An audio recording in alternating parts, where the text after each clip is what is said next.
You like a lonely man without me, you're not like everyone. That's he's why I choose you. You're the one who can make me happy. Oh, you know you're in love when you come for. Perlawanan Mangkubumi dan Mas Said. Latar belakang perlawanan Raden Mas Said terhadap VOC. Raden Mas Said adalah putra tertua Sunan Amangkurat IV atau Pakubuwono I. Perjuangan Raden Mas Said dimulai bersamaan dengan pemberontakan Laskar Tionghoa di Kartusula pada 30 Juni 1742. Awal mula munculnya perlawanan Raden Mas Said terhadap VOC karena kenaikan jabatannya mendapatkan cercaan dan hinaan. Akibatnya Mas Said sakit hati kepada VOC karena dianggap menjadi dalang utama yang telah membuat kerajaan menjadi kacau akibat persekutuan yang dilakukan. Latar belakang munculnya perlawanan Pangeran Mangkubumi terhadap VOC. Sri Sultan Hamengkubuwono I lahir pada 6 Agustus 1717 dengan nama asli Raden Mas Sujana.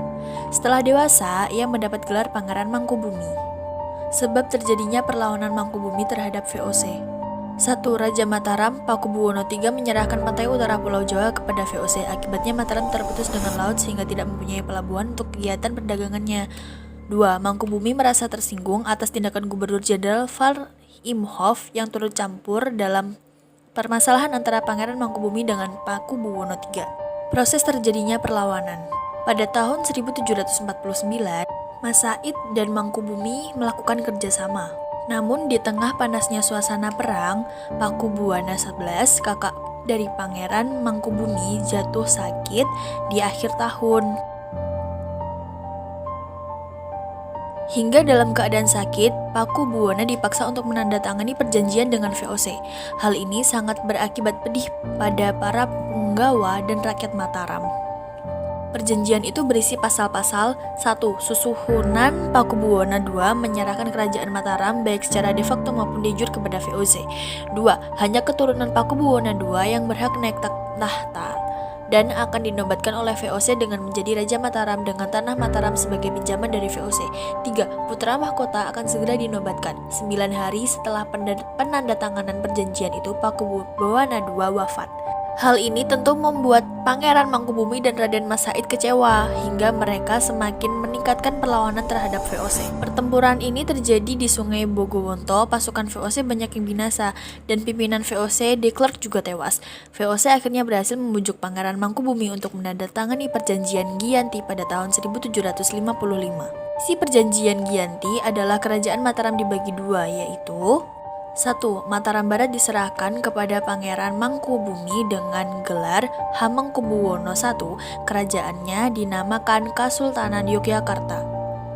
2. Mataram Timur tetap dikuasai oleh Pakubuwono III. Kerajaannya dinamakan Kasultanan Surakarta.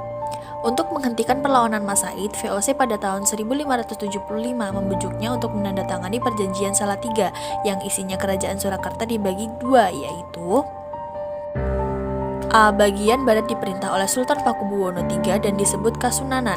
B. Bagian timur diperintah oleh Mas Said yang bergelar Pangeran Adipati Mangkunegoro I. Wilayahnya disebut Mangkunegaran. Akhir perlawanan. Perlawanan Pangeran Mangkubumi akhirnya selesai dengan adanya perjanjian Giyanti tanggal 13 Februari 1755. Raden Mas Said sendiri berakhir ketika terjadinya perjanjian Salatiga di tanggal 17 Maret 1557. Sekian dan terima kasih.